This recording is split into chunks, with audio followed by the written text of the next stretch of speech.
Students, today we will begin this dynamic optimization class with first method of dynamic optimization, that is calculus of variations. ठीक है, तो last class में मैंने तीन methods बताए थे of dynamic solving a dynamic optimization problem. First was calculus of variations, second method was optimal control theory. ठीक है, दोनों मेथड्स ये सिमिलर ही दिखते हैं, बस इसमें वाई डैश टी रहता है हमारे पास इन दी ऑब्जेक्टिव फंक्शनल, इसमें रहता है हमारे पास यू ऑफ टी. ठीक है, and Y dash T and U of T are connected in this particular manner. बाकी प्रॉब्लम आपको सिमिलर ही इसमें दिखेगी. ठीक है, और थर्ड मेथड है डायनेमिक प्रोग्रामिंग. ठीक है, इसमें क्या है, एक बिगर प्रॉब्लम को we break it into sub parts and then solve for those sub parts and eventually we arrive at the combined और क्यूमुलेटिव सोल्यूशन. ठीक है, बट इस कोर्स में और for the next few videos I will discuss calculus of variations and then optimal control theory. तो calculus of variations से start करते हैं. ठीक है, सबसे पहले we will begin with writing the fundamental problem of calculus of variation, that is maximize or minimize v of y is equal to this f. इसको आप स्क्वायर ब्रैकेट में लिखो तो ज़्यादा ठीक है.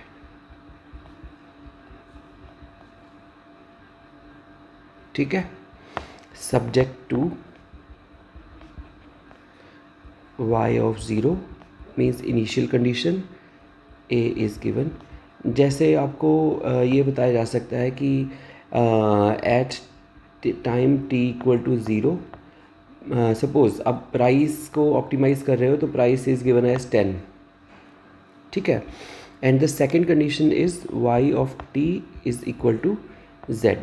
सपोज ये है कि 12 months later prices are supposed to become 20 or 30 or whatever the firm is choosing the path. ठीक है, तो this is the fundamental problem. उसके बाद थोड़ा सा आप नरेशन लिख लो about the method, that is the maximization slash minimization, sorry maximization और minimization problems differ from each other in the second order conditions as in static optimization.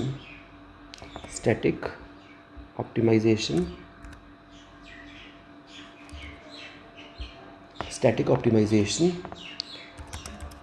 but they share the same first order condition. ठीक है, next आप लिख सकते हो the task of variational calculus is to select from a set of admissible y paths, the one that yields the extreme value of v of y. ठीक है, दूसरा ये है कि इसको कैलकुलस ऑफ वेरिएशंस ही क्यों बोलते हैं, उसके रिगार्डिंग आप लिख सकते हो since the calculus of variations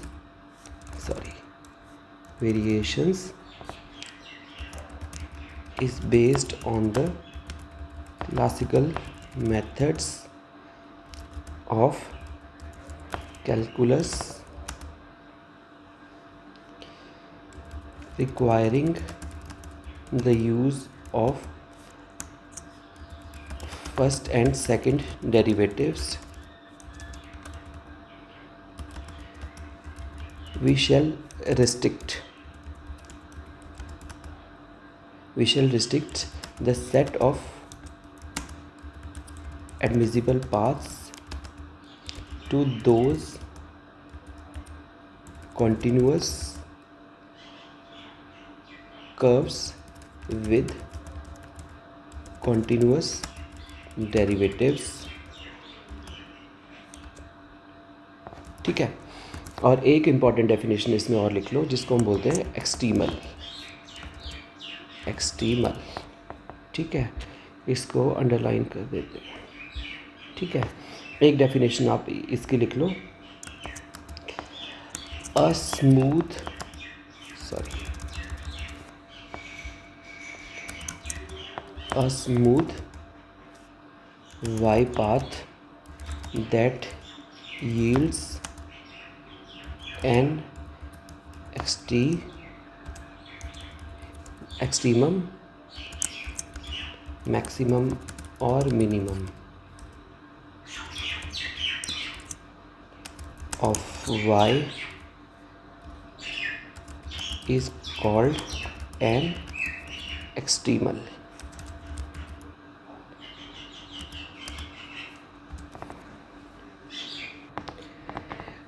One assumption that we will make and will not repeat again and again, one assumption we will make here is that the integrand function capital F is twice differentiable, ठीक है। अभी note करने वाला इतना ही करते हैं और उसके बाद I can tell you,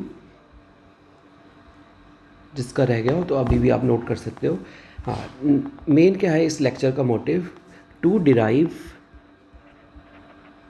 FOC, first order condition, ठीक है, for calculus of variation problem, ठीक है। जैसे हमारे पास स्टैटिक ऑप्टिमाइजेशन में first order condition was f' equal to 0, ठीक है, और सेकेंड ऑर्डर कंडीशन आप जानते ही हो, और ग्रेटर देन 0, ठीक है। उसके बेसिस पे हम मैक्सिमा और मिनिमा डिसाइड करते हैं। In this lecture we will focus on the first order condition, ठीक है। तो let's begin to derive the first order condition which is termed as Euler-Lagrange equation, ठीक है।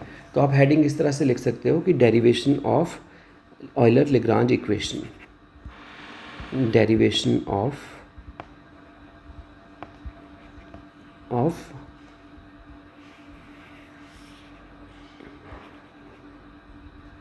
Euler-Lagrange इक्वेशन, ठीक है। अब इसमें ये है कि आपके माइंड में आ रहा होगा कि प्रॉब्लम तो ये है कि we have this integration sign and how can we optimize with respect to y, seeing this function, it will be quite difficult, it will be very difficult, but हम इस प्रॉब्लम को क्या करते हैं कि एक डायनामिक ऑप्टिमाइजेशन प्रॉब्लम को कि y की टर्म्स में ना सॉल्व करके we convert it into a problem involving some other variable, ठीक है। और लेटर ऑन ये जो इक्वेशन है हमारे पास, ये नॉर्मल कैलकुलस की जैसे इक्वेशन बन जाए, ठीक है। एग्जांपल के लिए जैसे suppose we have starting point A, this is the starting point and this is the end point, and let's assume that this is the optimal path, ठीक है, जिसको आप y*t बोल सकते हो, ठीक है। This is the optimal path. अब Euler-Lagrange मेथड को समझने के लिए next what we do, we take a perturbing curve, जिसको हमने परटर्ब किया है from the point A to Z, ठीक है। और हम डिफाइन करते हैं एक new function that is y of t is equal to y*t, ठीक है। तो जैसे ये PT है और आपने सपोज़ 1 टाइम्स एप्सिलॉन किया, 2 टाइम्स एप्सिलॉन को 1 किया या 2 किया या 3 किया या स्मॉल वैल्यू करके किया, तो if y* is t is this, then this is y of t equal to y star of t plus epsilon p of T. ठीक है, तो इसकी डेरिवेशन में हम नेक्स्ट में क्या लिखेंगे, जैसे let Y star T be a known extremal, let P of t be a perturbing curve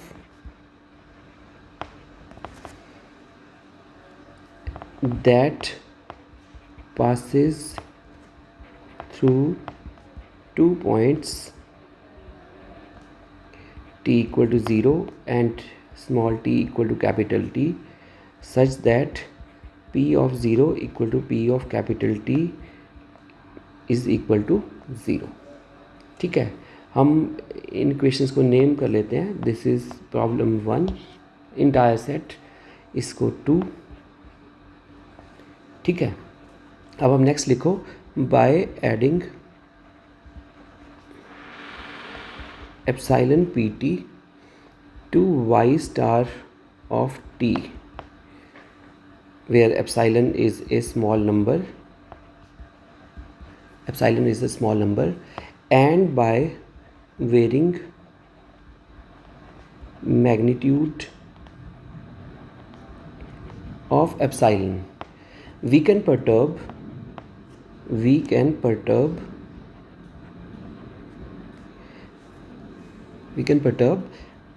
the yt path। ठीक है, thereby we can generate neighboring paths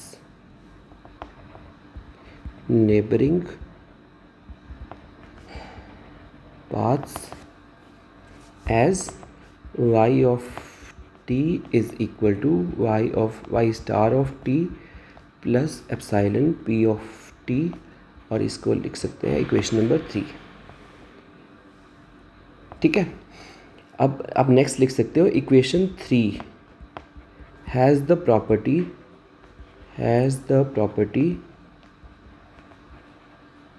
that as epsilon tends to 0 y of t tends to y star t। ठीक है, as y star t and pt are given curves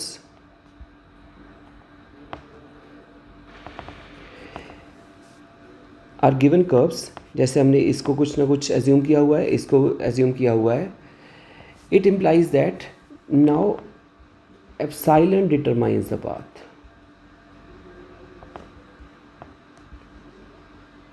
ठीक है, आप just एक sentence का और वेट कर लो। ठीक है, फिर मैं और थोड़ा क्लियर कर देता हूँ इसे।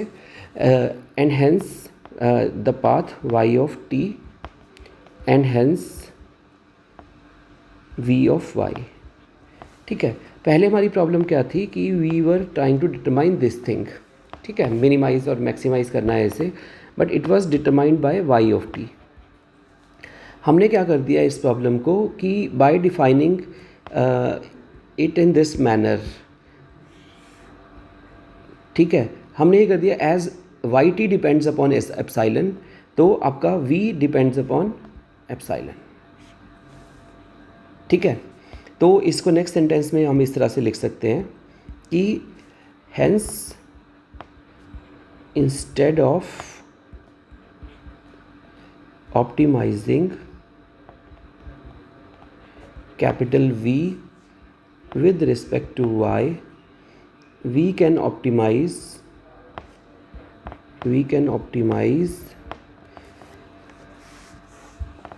अब साथ साथ में सुनते जाना, हैंड राइटिंग पे मेरी ज़्यादा फोकस मत करना।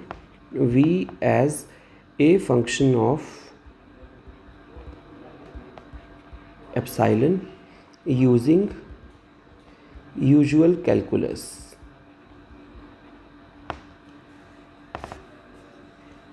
ठीक है, such that dv by d epsilon is equal to 0। ये आपको नॉर्मल जैसे हम कैलकुलस में करते ही है स्टैटिक ऑप्टिमाइजेशन में, उसके जैसा नज़र आ रहा होगा। ठीक है, नेक्स्ट सेंटेंस में आप लिख लो as epsilon tends to 0 is associated with Y star. ठीक है, we require dv by d epsilon, epsilon equal to 0 equal to 0. This is equation 4. ठीक है, दिस इज इक्वेशन नंबर 4. ठीक है, आप नेक्स्ट इसमें लिख सकते हो ऑयलर इक्वेशन, ये एक्चुअली ऑयलर का आइडिया ही था. ठीक है, Euler equation converts equation 4 to something of conventional form.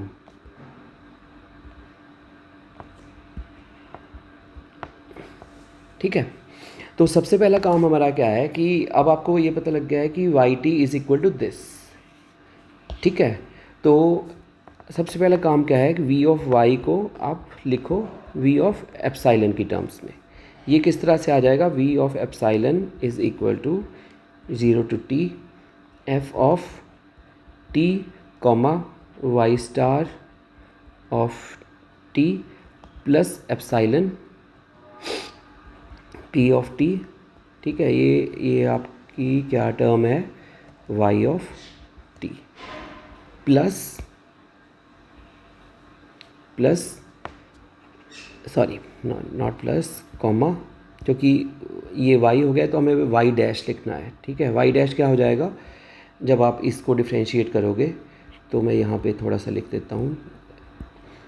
Y dash is equal to y star dash, ठीक है, plus epsilon p dash t. ठीक है, जो हम यहाँ पे लिख सकते हैं y star t plus epsilon p dash t, और ये सारा हमारे पास क्या है, that is y dash of T. ठीक है, और ये सारा है आपके पास आगे ब्रैकेट में. इस तरह से ब्रैकेट का मैं कलर इस तरह से लिख देता हूँ सो दैट आपको ये पूरा रहे. ठीक है, और एंड में क्या है, all of these are getting integrated with respect to t. Now differentiate with respect to epsilon. ठीक है, ये differentiation under the integration sign वाला केस है. ठीक है, जिसमें हम लाइबनिज़ इंटीग्रल का यूज़ कर सकते हैं. ठीक है, इस केस में ज़्यादा टिपिकल सिनेरियो नहीं है, बट एटलीस्ट लाइबनिज़ रूल और लाइबनिज़ इंटीग्रल मैं एक बार लिख देता हूँ. ठीक है, आप यहाँ से, ऑल्दो थोड़ा वीडियो लेंथी बन जाएगा, बट एटलीस्ट आप लोगों को आइडिया रहेगा. मैं इसमें इस तरह से कर देता हूँ.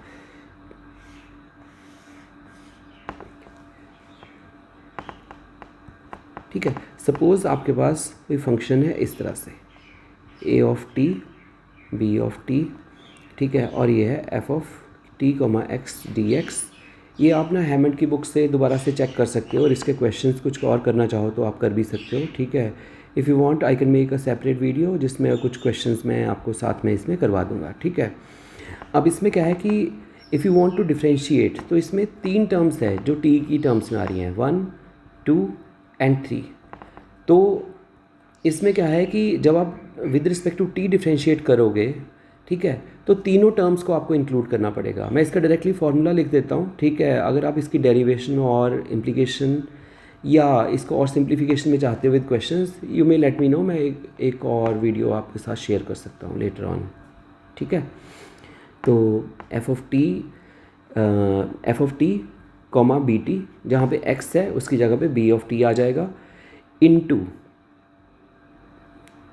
ठीक है, into b dash t minus f of T comma a of t into, आप समझ गए होंगे, ए डैश टी, और प्लस.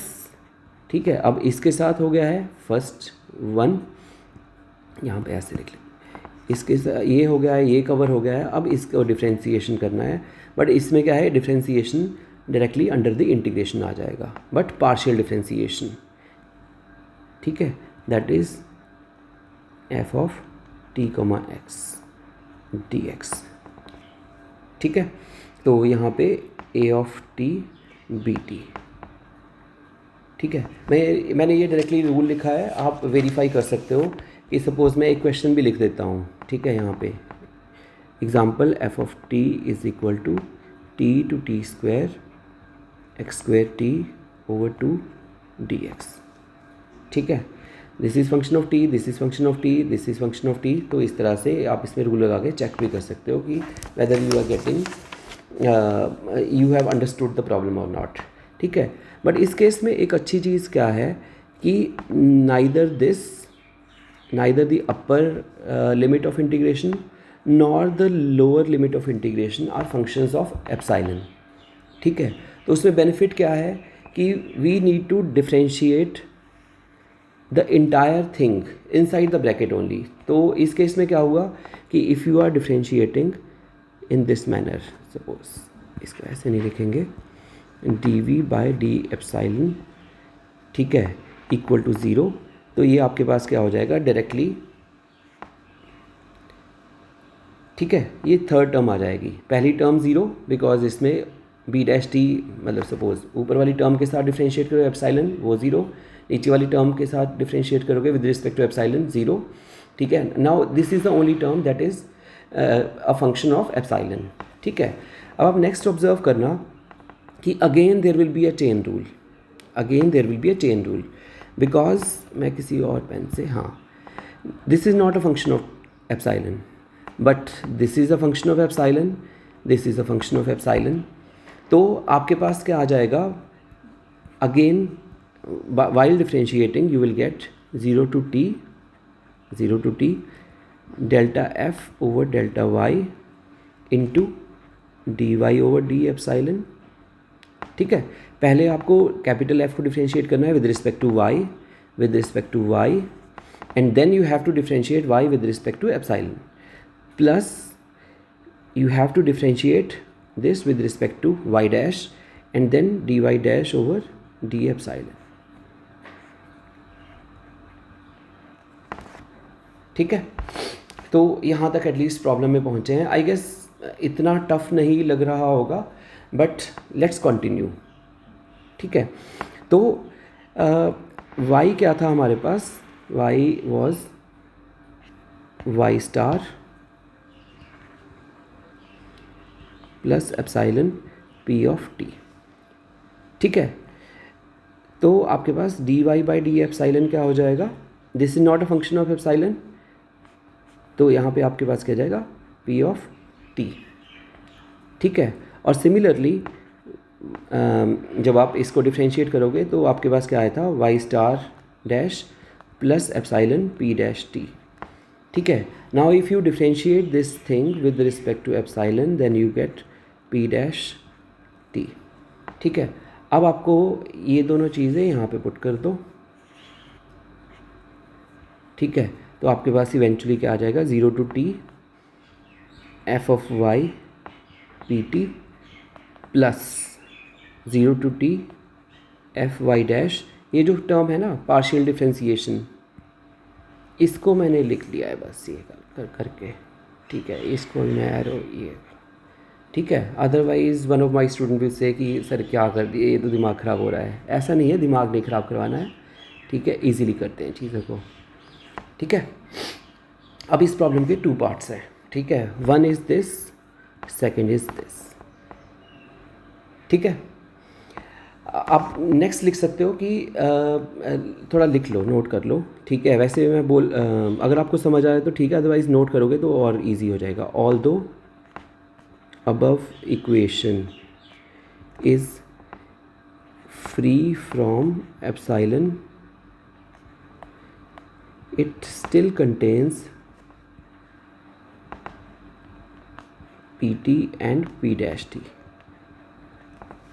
ठीक है, एक बार ट्राई करते हैं पी टी और पी डैश टी अगर हम उनको एक्सट्रैक्ट कर सकें या रिमूव कर सकें इक्वेशन में, तो हम क्या करेंगे, जो ये सेकंड वाला है, ठीक है, इसको इंटीग्रेट करो, take 2 and integrate by parts. Integrate by parts.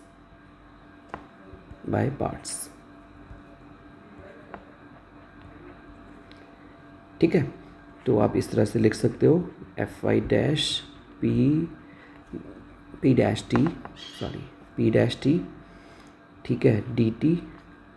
तो ये क्या आ जाएगा, first function as it is, second function with limits evaluated, then d by dt of fy dash, second function integration, ठीक है, p डैश टी का integration p of t, ठीक है। अब आप लोग जानते हो फ्रॉम इक्वेशन फ्रॉम टू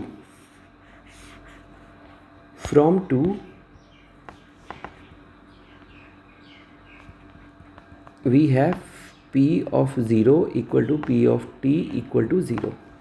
तो इसलिए ये फर्स्ट टर्म क्या हो जाएगी, what will be the first term, that is 0। तो आपके पास क्या आ गया, f y dash p dash T is equal to minus of 0 to t d of d t of f y dash into p t, ठीक है, ये इसकी differentiation into p t into d t, ठीक है। अब आपने क्या करना है, इसको मैंने इक्वेशंस को नेम कहाँ पे किया था, हाँ, इसको आप 5 लिख सकते हो, ठीक है, इसको आप 6 लिख सकते हो, इसको आप 7 लिख सकते हो, ठीक है, and put this in equation 7। आपको लग रहा होगा कि बहुत लेंथी डेरिवेशन है, अभी पता नहीं कहाँ तक जाएगा अभी, तो आप ऑल ऑफ अ सडन देखोगे कि ये हमारा सॉल्व हो चुका है और हमने ऑलमोस्ट इक्वेशन फाइंड कर ली है, ठीक है। P t d t minus d by d t of f y dash, ठीक है, पी टी डी टी, और इसका भी इंटीग्रेशन है वैसे 0 टू टी। हम दोनों को क्लब कर सकते हैं, तो यह क्या आ जाएगा, f y minus d by d t of f y dash, ठीक है, d T equal to 0,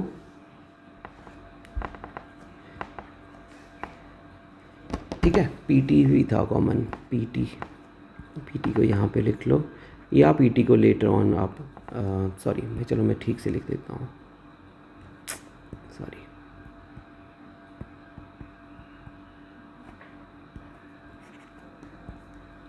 P t into d t, ठीक है। Now consider one thing, integration कब ज़ीरो हो सकता है, इंटीग्रेशन तब ज़ीरो हो सकता है कि इन दोनों में से कोई चीज़ ज़ीरो हो, ठीक है। तो अगर हम इसको कंसिडर करें ज़ीरो, तो this becomes the Euler Lagrange equation, जो फर्स्ट ऑर्डर कंडीशन की हम बात कर रहे थे, ठीक है। तो आप नेक्स्ट करके लिख सकते हो, इसमें 7 के बाद इसको 8 लिख लेते हैं, ठीक है। तो आप नेक्स्ट लिखो, condition 8 can only be satisfied only if expression inside the bracket is made to vanish for some admissible path pt. Hence we have f of y minus d of dt fy dash equal to 0. This is the famous Euler-Lagrange equation or first order condition for optima, और यहाँ पे जैसे हमने एक्सटिमल बोला था, for एक्सटिमल, ठीक है। जैसे वहाँ पे क्या रहता है, स्टैटिक में you have this thing that is D F by D X equal to zero, और मल्टी वेरिएबल में इस तरह से रहता है equal to zero, multi variable मतलब टू वेरिएबल फंक्शन में इस तरह से. But in case of calculus of variation और dynamic optimization we have this thing. ठीक है, तो this is the Euler Lagrange equation. तो video is almost 30 minutes. So I will continue the rest of this explanation in next video, in which we will discuss an alternate form of Euler-Lagrange equation, and we will try to solve a few questions with the help of Euler-Lagrange equation for dynamic optimization or calculus of variations. ठीक है, thanks a lot for listening to this lecture very patiently, and don't be afraid of maths. ठीक है, thank you.